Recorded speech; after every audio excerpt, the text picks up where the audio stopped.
So we will be reading from the Srimad Bhagavatam, first canto, chapter 5, text 18. These are Narada's instruction on Srimad Bhagavatam for Srila Vyasadeva. Om Namo Bhagavate Vasudevaya. Om Namo Bhagavate Vasudevaya. Om Namo Bhagavate Vasudevaya.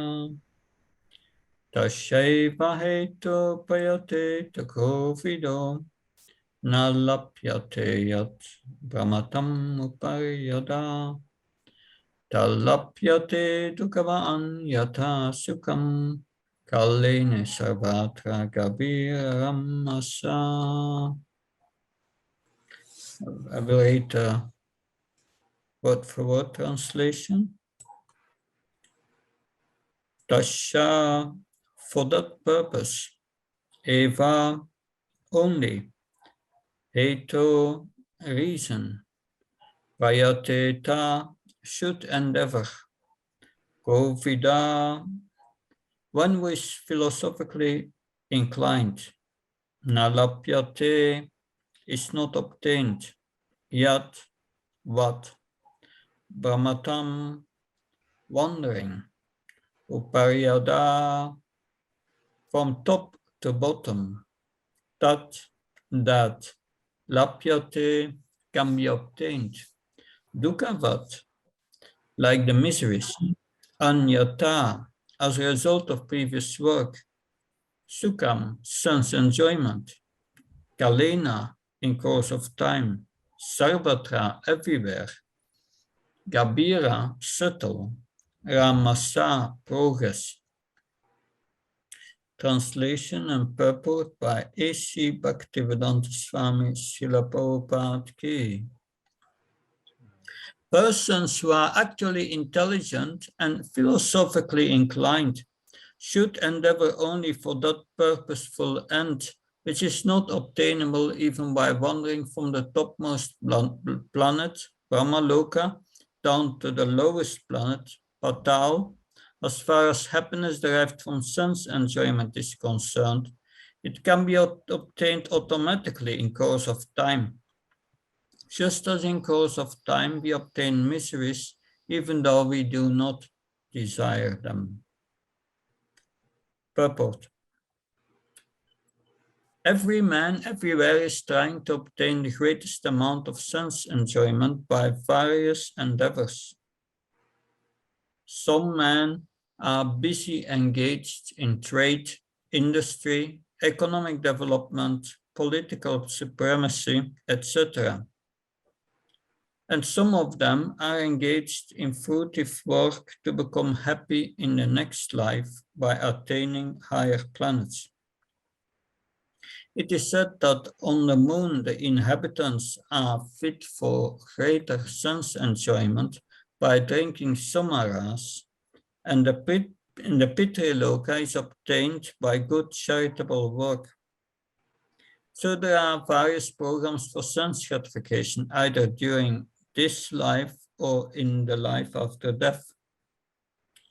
Some are trying to reach the moon or other planets by some mechanical arrangement, for they are very anxious to get into such planets without doing good work.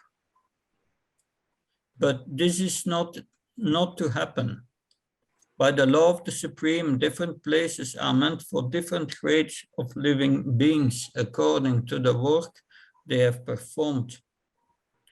By good work only, as prescribed in the scriptures, can one obtain birth in a good family, opulence, good education, and good bodily features. We see also that even in this life, one obtains a good education or money by good work. Similarly, in our next birth, we get such desirable positions only by good work. Otherwise, it would not so happen that two persons born in the same place at the same time are seen differently placed according to their previous work. But all such material positions are impermanent. The positions in the topmost Brahmaloka and in the lowest Patal are also changeable according to our own work. The philosophically inclined person must not be tempted by such changeable positions. He should try to get into the permanent life of bliss and knowledge, where he will not be forced to come back again to the miserable material world, either in this or that planet. Miseries are mixed, and mixed happiness are two features of material life, and they are obtained in Brahma Loka and in other lokas also. They are obtained in the life of the demigods and also in the life of the dogs and hogs. The miseries are mixed. The miseries are mixed happiness of all living beings, are only of different degree and quality, but no one is free from the miseries of birth, death, old age, and disease. Similarly, everyone has his destined happiness also. No one can get more or less of these things simply by personal endeavors. If they are obtained, they can be lost again. One should not therefore waste time with these flimsy things. One should endeavor to go back to Godhead. That should be the mission of everyone's life. Verse again. Tashevaita payate takovido nalapyate yadpamatam yupayada talapyate dukava anyato sukam karlene savatra gabiramasa. Persons who are actually intelligent and philosophically inclined should endeavor only for that purposeful end, which is not obtainable even by wandering from the topmost planet Brahmaloka down to the lowest planet Patal. As far as happiness derived from sense enjoyment is concerned, it can be obtained automatically in due course of time, just as in course of time we obtain miseries even though we do not desire them.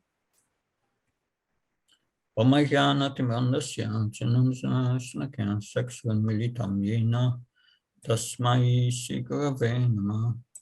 Chitchaitanyamanopistam staptam yena bhutale svam rabgadamyam dadati svam palantikam.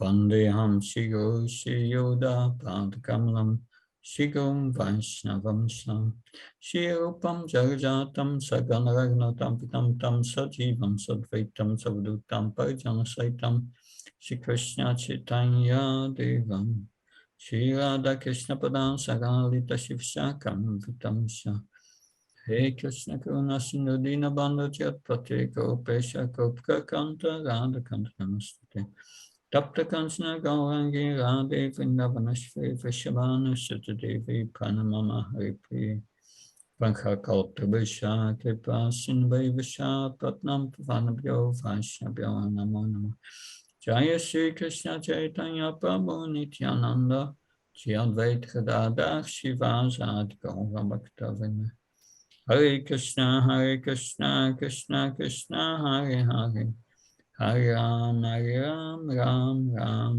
Hare Hare. Namo Vishnupadaya Krishna Prasthaya Bhutale Srimate Bhaktivedanta Swami Namane. Namaste Saraswati Devi Gauravani Pracharini Nirvishesha Sunyavadi Paskachai Dasatara Srila Prabhupada Ki. Hare Krishna. I'm very happy to be with you today. I would say good morning. Here in Prague, in Czech Republic, it's the beginning of the afternoon, a different time. This verse of today is an important verse in the sense that it explains that it is important that we fix ourselves on the goal of life, and that we do not get deviated from that goal. That because these are instructions of Narada Muni to Srila Vyasadeva. Srila Vyasadeva felt despondent, and then suddenly a spiritual master appears at the spot. And without saying any words, offering obeisance, that's all by Srila Vyasadeva. Then Narada Muni said, he addressed immediately his moroseness and said, yes, are you only concerned with the body and the mind? And what with the need of the soul? That you have done a great job, my Prabhu. Narada Muni said, you compiled all these literatures that's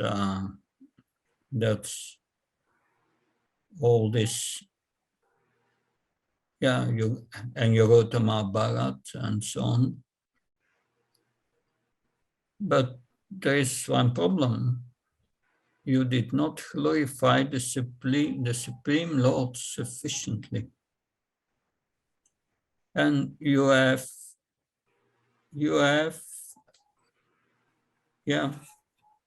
allured people or who are already inclined to enjoyment, to enjoy, but in a pious way. So that was the issue. 80% of what Srila Vyasadeva wrote is concerned with karma kanda, performing pious activities and go to the heavenly planets. But he didn't say much about Krishna and devotional service, which is the only means to get out of the cycle of birth, death, old age, and disease.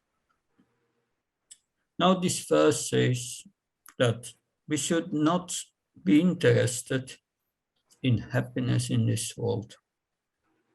We should not strive for it.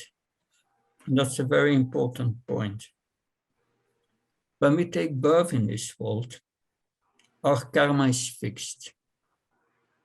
The pleasure and the distress you are going to get is already determined by your past actions. And you cannot change that. There is no need to endeavor for happiness in this world. And the point that is made here, yes, everyone gets distress, but we don't want that distress. But it comes on its own accord. Who wants distress? No one. But is there someone who has only pure happiness and no distress in his life? No, distress comes. It's always mixed. That it comes and we don't ask for it. But still it comes. So the point made here is, yes, happiness will also come on his own accord. You have not to strive, no need to strive for happiness in this world. And this will be explained more explicitly in the 7th canto. That Prahlad Maharaj explains there that once unhappiness starts, it starts the unhappiness when one tries to become happy in this world. That then the unhappiness starts. And when one stops trying to become happy in this world, then one's happiness begins, Prahlad Maharaj said. And that's a very important instruction, that we have a certain karma. It's in our astrological chart.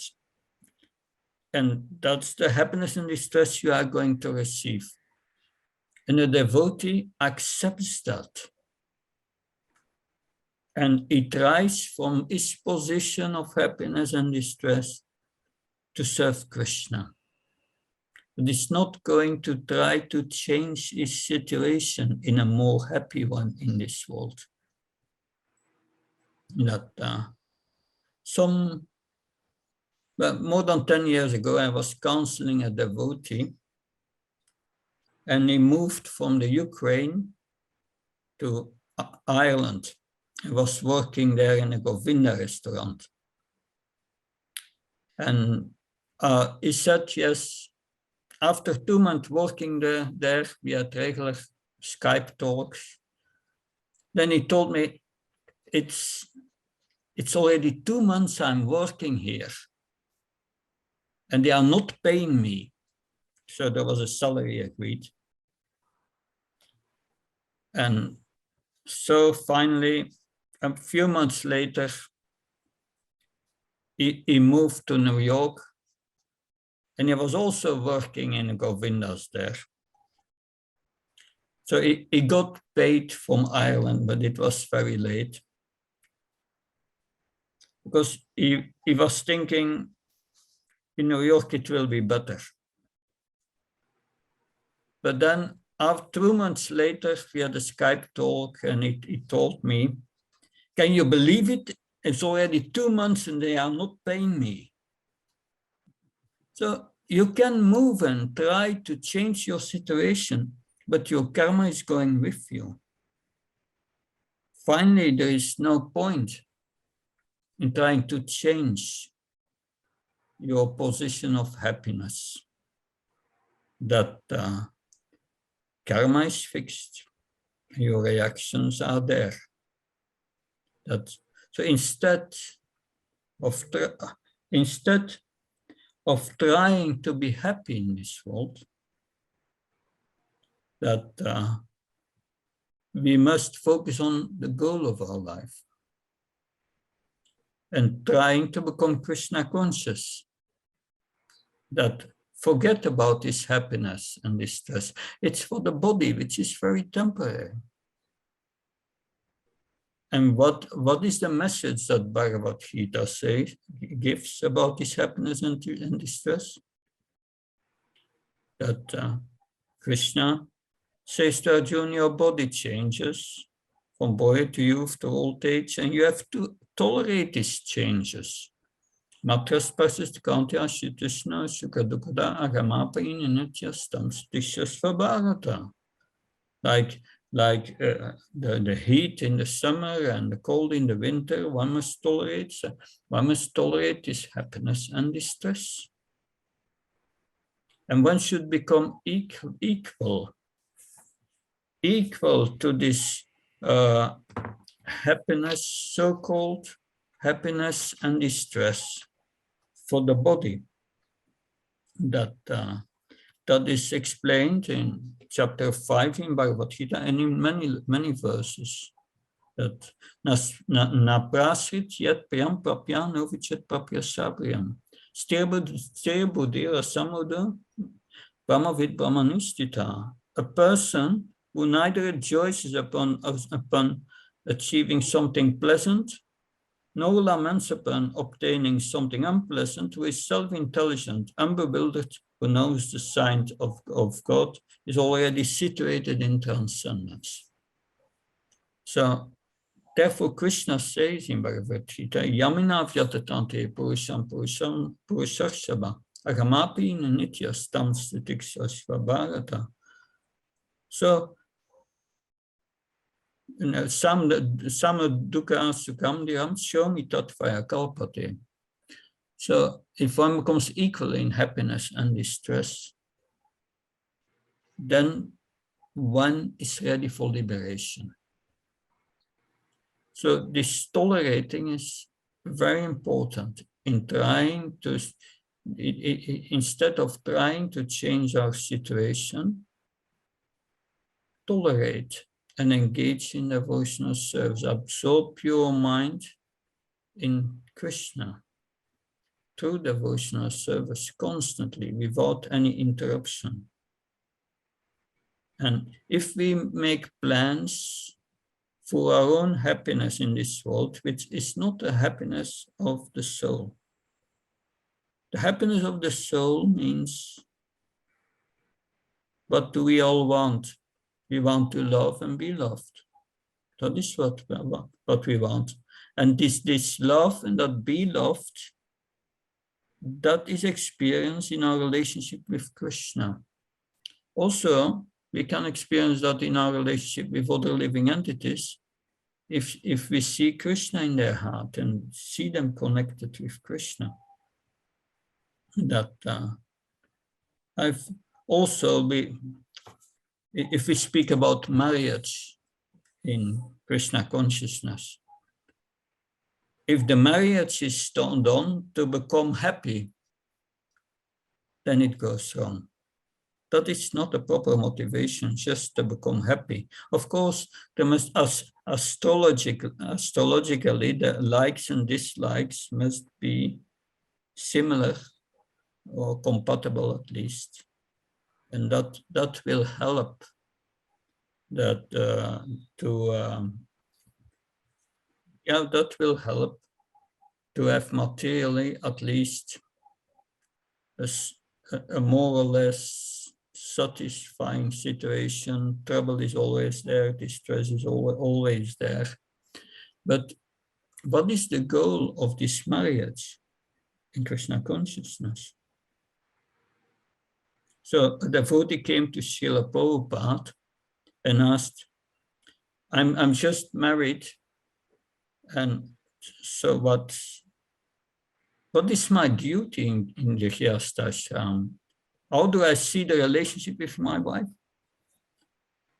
And Srila Prabhupada said the duty of Grihastha is you ask your wife to cook, and your wife cooks for the day, and then you offer it to the deity, and after it's offered, you go outside and you call 3 times, everyone who wants to come and eat, please come. And if guests come, you serve them, and then after that you can take. But the devotee was not satisfied, and he said, but Prabhupada, I think you did not understand me. I'm just married. What's the relationship with my wife? And Srila Prabhupada said, you ask your wife to cook, you offer it to the deity, and then after that, you go out, call 3 times, everyone who is hungry, please come and eat. And then you serve the guest, and after that you can eat. And the devotee became disturbed and said, but I don't understand, Prabhupada. How do I relate to my wife? And Srila Prabhupada explained the same thing a 3rd time. So that means, how do we see marriage life in Krishna consciousness? There are 4 kinds of relationships we can have. The first relationship in marriage is the sexual craving. That's there from the body, that we cannot avoid that therefore the men are marrying women. Of course, today it's all mixed up. But then a bit higher relationship means that you do things together. You eat together, sleep together, walk together. That's doing things together. And then a higher level is we become friends, friendship. But Krishna conscious relationship is on another level. It's on a higher level. And that is the level where we support each other in Krishna consciousness. We are not supporting each other to become happy and well situated in this life. That will be troublesome, because it's not possible. You have your happiness and distress you have to endure. So this is the level of Krishna consciousness. We cooperate together to serve Krishna. And it's the duty of the householder. It is the duty of the householder to give charity. So there is cooperation between husband and wife, husband, to help each other advance in Krishna consciousness. Have together a morning program and so on. And engage in the mission of Srila Prabhupada together. But if we have other motives, then it becomes troublesome. And we are not pure, we will have these other motives. But if we want to advance in Krishna consciousness, then we must take this advice here from Narada Muni. Get for the higher goal, which is not available in this world. And that means to the higher goal of Krishna consciousness, one must give up the lower goal of sense gratification and become equal to it. But for that we need a higher taste. Param tristva nivartate. Without higher taste, we cannot give it up. But then the question is, how do we get higher taste? That's very important. Otherwise, you cannot give up the lower taste. This has been explained in the second chapter of the first canto already by Sutta Goswami. He said, Shushusha Shadadansya Vasudeva Kataruchi Shanmat Sevyavi Pripra Punya Tirtanishevana. Punya Tirtanishevana. So the first thing is we must hear on a very regular basis Srimad Bhagavatam, Bhagavad Gita, that about Krishna. Krishna Katha. And at the same time, Matsevaya, serving the mission of the spiritual master. And that combination will produce taste, the verses. Two things you must do. That hearing about Krishna, hearing Krishna Katha daily, have your daily doses. That in the 10th canto, we have also the Sukadeva Goswami saying, Nivrita Tarsera Bhagyamanat, Pavasatak Shotra Manubhiramat. Pavasatak means medicine. If you should take your medicine of Shotra Manubhiramat, of daily absorption in Krishna consciousness. And then you will become Nivriti Darser. Nivriti Darser without lust. Lust will go. So that's the first thing. That the lust comes from envy. That's the cause of lust, practically envy.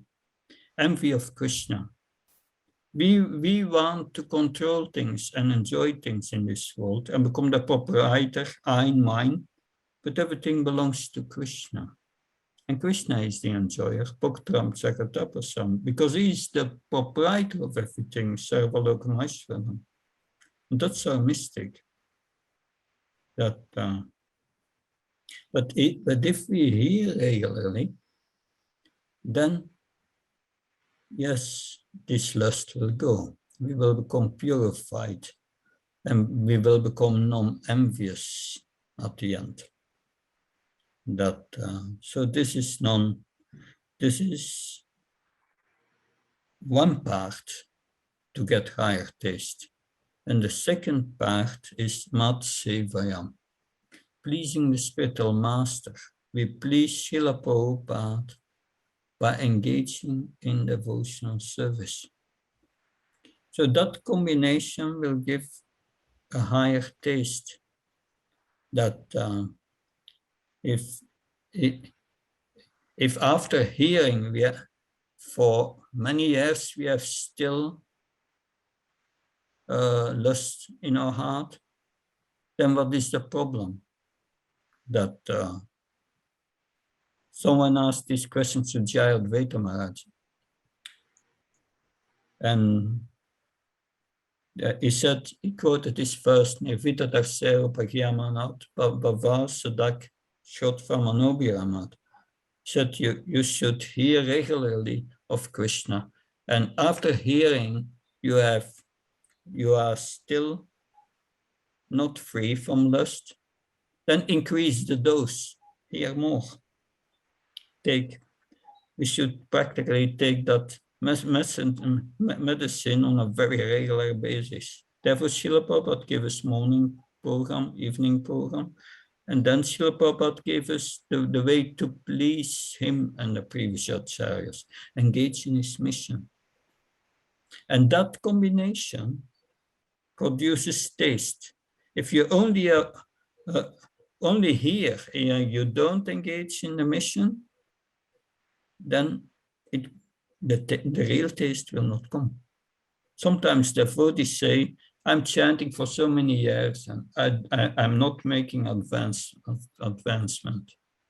But then you are asking what they are doing. Are they reading and hearing regularly? And are they engaging in the mission? Mostly the problem is there. If you do that, you will feel satisfied, because then when you get taste for hearing of Krishna, Krishna says, Shrimvatasvakata Krishna Punya Shravana Kirtana Ridyanta Toya Bhatrune Vidunoti Suritsatam. Then from within the heart, Krishna cleanses the heart of the devotee. So that's Krishna's reciprocation, the Dami Buddhi Yogam Dham in Bhagavad Gita 10:10. So this verse of today I choose because it's very important that we have the goal in life right, because the devotional service develops if we have three things in line. The first is we have to know who Krishna is and what Krishna's position is.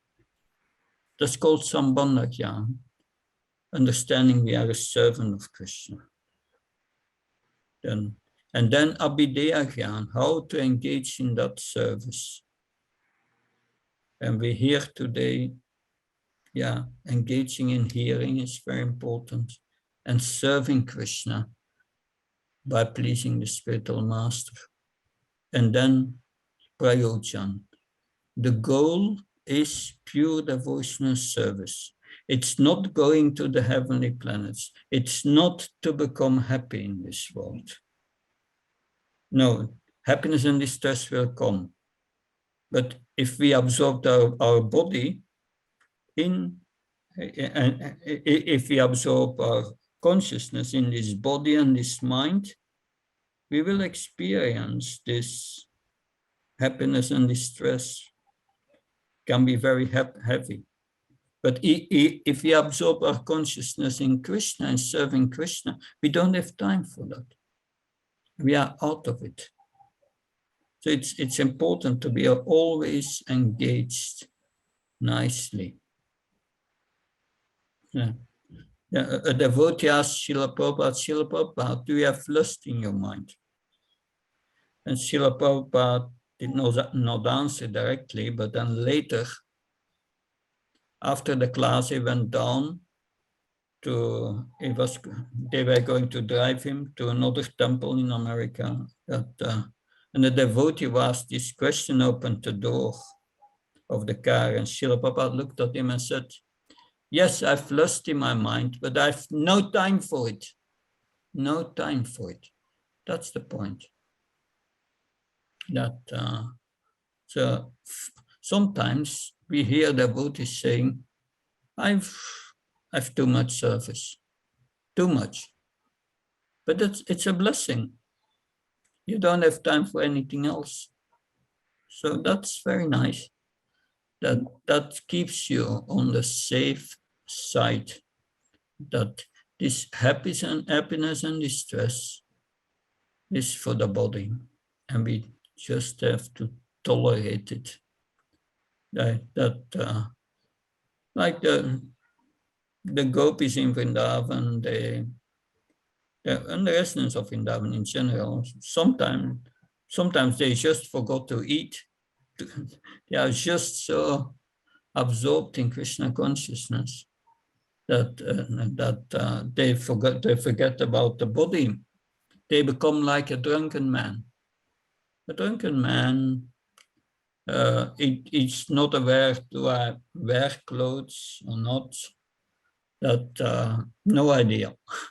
So a person in Krishna consciousness that is, when he's advanced, his awareness for the body is very weak. That he becomes, he does not focus on himself, but on Krishna. Always pleasing Krishna. And there is the idea of I in mind completely gone. And then we go back to Godhead. And that's the goal. So we should not deviate ourselves, and should not let our intelligence dwell on enjoying things in this world, or use our intelligence to enjoy things in this world. This is misuse of intelligence. That intelligence should be based on transcendental knowledge. Therefore, we must hear. With that intelligence, we must engage the body, mind, and senses in the service of Krishna, always. So, that is my presentation of today. Any questions, please?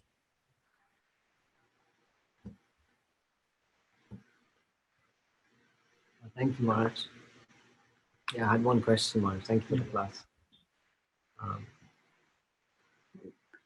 In the beginning, you were mentioning that our karma is fixed.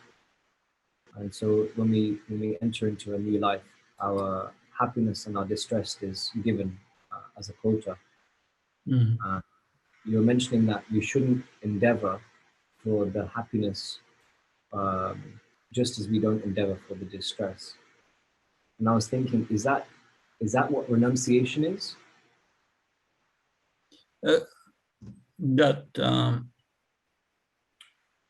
It is I would say it's a result of real renunciation.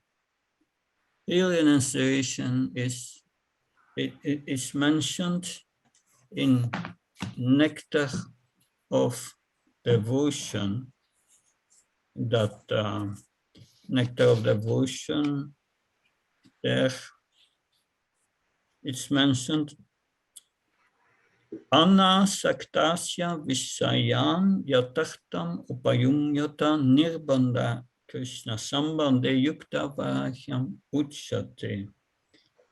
When one is not attached to anything, but at the time, accepted in relation to Krishna. So that means accepting in relation to Krishna, it's Krishna's energy.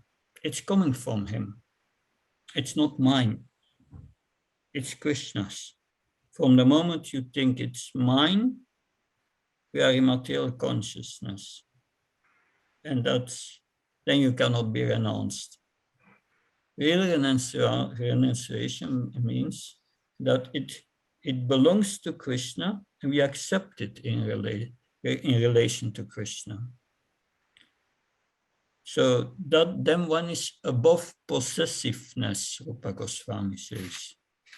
That because if one rejects everything without knowledge of that relationship, it's not a complete renunciation. Like many of these impersonal yogis, they say, I renounced my house, my wife, my children, my bank balance, my.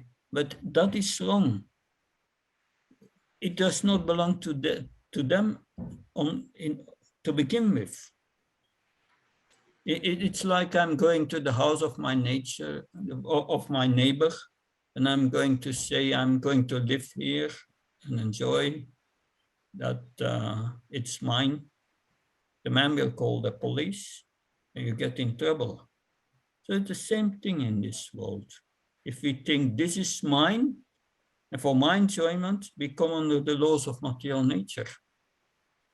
And that is the opposite of renunciation.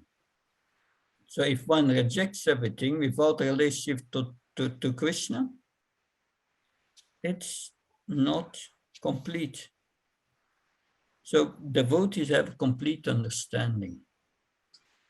It's like a materialist will see a flower and you think, oh, that's a beautiful flower, and he will maybe pluck it and sniff from it. But the devotee sees a flower, he says, oh, this is a beautiful artwork from Krishna. Let me take that flower and offer it to my deity. So he knows it's Krishna's energy, and I offer it to him. That it's like offering water to the Ganges. You take the water, you offer it to the Ganges, and that this is the same principle. It's all Krishna's energy, and we use it in Krishna's service. So the devotee sees the world different. This is all Krishna's energy. He sees Krishna everywhere. That and things may be under our care for some time. That's okay. But a devotee knows always it's not mine. I have to use it for Krishna, not for my own purpose. So that is real renunciation. But to be really renounced, you must know who Krishna is. And that Krishna is the proprietor of everything. Otherwise, you cannot be really renounced. Does that help? Yes, Maharaj, if I understood you correctly, renunciation is based on how we view objects and possessiveness of certain things and how we're utilizing the objects of material nature. Yeah, it's simple. The devotee thinks this is Krishna's energy, and I'm going to use it in Krishna's service. The materialists think I want this to become mine for my enjoyment. And that's the difference. One is renounced, the other is not renounced. But between you have the impersonalist who think they are renounced, but they cannot be renounced because they don't understand that everything belongs to Krishna. They still think, I renounce things which belong to me. And that's false renunciation. But, is that okay? There's also a link between renunciation and how you feel happy and distressed. You say there's a link? Yes. If you from the moment you you use things in Krishna's service only for his satisfaction, and you don't want it back in return, you will feel satisfied. Satisfied. Then that's what Srila Prabhupada said in Purport 10.9. In the beginning, one derives one derives satisfaction from the service itself. And then later, when the heart is purified, then you feel ecstasy, love for Krishna. It's, of course, it's not black and white. It's going gradually. If we go to Anartha Nivritti, we become more happy also. But that's the happiness of the soul, not of the body. The satisfaction is given by Krishna from within. That's the Dami Buddhi Yogam Dhamma. Krishna gives satisfaction from within the heart. Yes, and that's wonderful. Well, what concerns happiness and distress in this world, that this is 12 years ago, I was in great difficulty, and I wrote Guru Maharaj an email, and Bhakti Maharaj replied he called me within 10 minutes. And the instruction he gave me is that whatever happens in your life, good or bad, accept it as the mercy of Krishna. And that will give you satisfaction.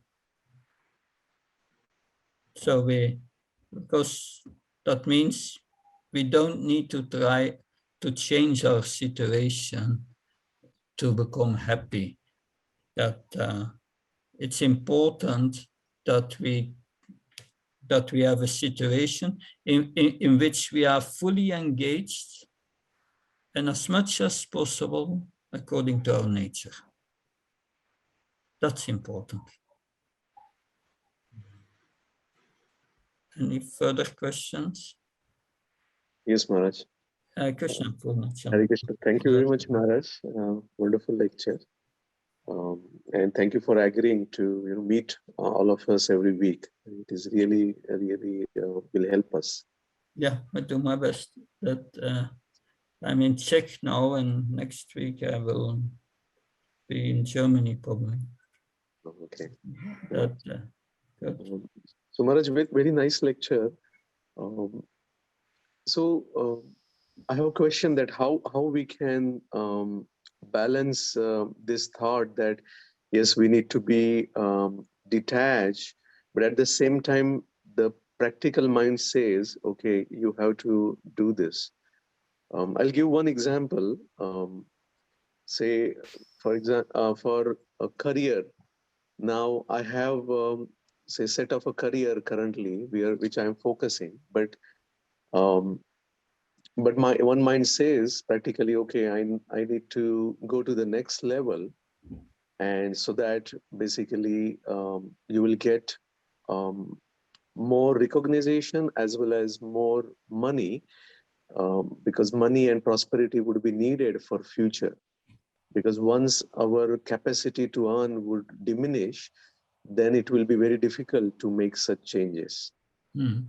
But then if I try for that, then that means, I have to put more effort, more time on that endeavor, which may or may not impact the current, seva or services what I'm doing. But that clarity is not there. But most of the time, mind says, "Oh, don't do it because that will impact." But then on the other side, practicality says, "Oh, okay, if you don't try now, you're already suffering with your career, then when are you going to do it?" So how to balance and what is the right way to go forward? I understand your dilemma. That's in itself, there is there is no bar to make a career, but not for one's own satisfaction. Srila Prabhupada also wanted to become rich and make a career so that he had a lot of money to give to Krishna. So the point is, what is the motive behind? That's important. That, yes, that, but to what extent can you use your career in Krishna consciousness?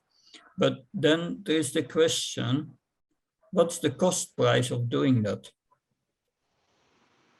If I'm going to be more overstressed, and it's a very difficult situation to obtain that, then it becomes what Rupa Goswami says, prayas, over endeavors for things that are very difficult to obtain.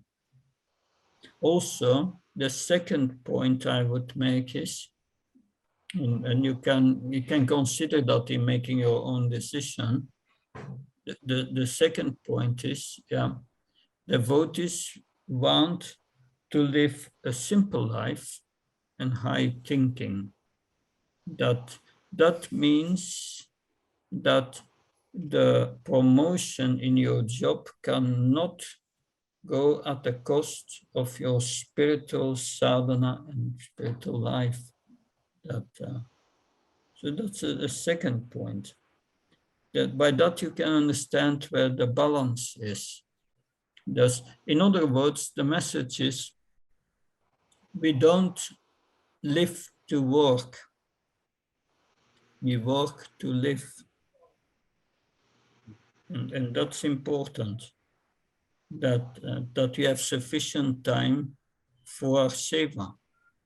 And if that balance is respected, and the endeavor is not extraordinary, it's because we have also to consider, we have also health situation and so on. So many elements, but we need to keep it in balance and use our intelligence, not to be, not to over endeavor for things, but the balance is very important. This is what I would say, these points, Purnachandra. Thank you. Thank you very much, Maharaj. Yeah. One more sub question, if it is okay, Maharaj. Yeah. So how would we, like what will help, what tools or what thought process will help to keep that balance? Because sometimes mind says, oh, you can definitely do this, you can go to the next level in your career and still you can manage it. Meaning you don't have to, it's not necessary that you have to put a lot more effort, but still you can get more recognition and more money. Because sometimes what happens, Maharaj, in careers, right? Like for years you are at one position and then you feel that, okay, you are stagnated and you are like, in my case, I cannot go further because that means, I have to take more responsibility. But then it feels that, am I scared to do that? Or is it really a good decision? Yeah. Well, I remember Guru Maharaj saying that, everyone is on a different level. And we are like, it's like a weightlifter. It doesn't go with the big thing at once. It gradually builds it up. So you must know your own limits and act within these limits. I've seen Bhakti Maharaj many times. He was going to the limits of what he could do many times, and sometimes a little over it, maybe, but he went high. But we are not on this level. we cannot imitate that. We must stay within our own boundaries, what we can handle. And it's difficult for me to give advice because it's for everyone different. You must know yourself to what point you can go. But best is to stay within the safety margin. That yeah. Otherwise, because I've seen devotees at a certain moment they went over their limits and they get problems with their heart. They get a heart attack. That's not worthwhile. That we have to be balanced, and that's what Krishna says.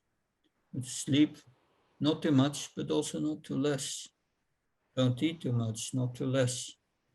Don't work always, also other activities in Krishna consciousness, which are more relaxed. So this is Krishna's advice, and if we avoid that advice or we go against it, then it will not work nicely. Yeah. Is that okay? Yes, Maharaj. Thank you so much. Thank you very much. Okay, good.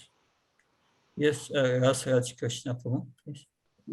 Thank you much. I had one more question about happiness and distress. Yeah. Sometimes devotees, we do get distressed because our service is impeded by offenses. Like we can make offenses to devotees, and we've caused someone to be upset, and our own attitude in devotional service may go down because we are maybe offensive to the Dham, to the devotees, to our seva parad, and then we get distressed.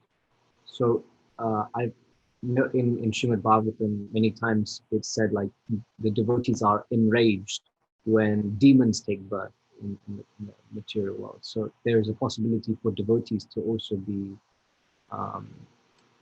distressed because their service may be hampered. Is that something? Should we see our offenses or service being hampered as something to cause us distress, or should we see it as the mercy of Krishna? Well, that's the first thing that happens with offenses is that Krishna takes your taste away. And that's a problem, especially of offenses towards devotees. That therefore it's good to be careful with that. That this is the greatest apparat, the offending devotees. But it mostly starts with that. Yeah, it's a sign, some envy in the heart, and we see other devotees in a certain light. We have a certain perception of what's happening, and we think that's reality. And then we start to think negative about the devotee. And we start to see faults in the devotee. But they may not be there, but we are seeing them. And if you see the faults in other devotees, then either you start to avoid them, or you start to criticize them. And we have to be careful with that for sure. But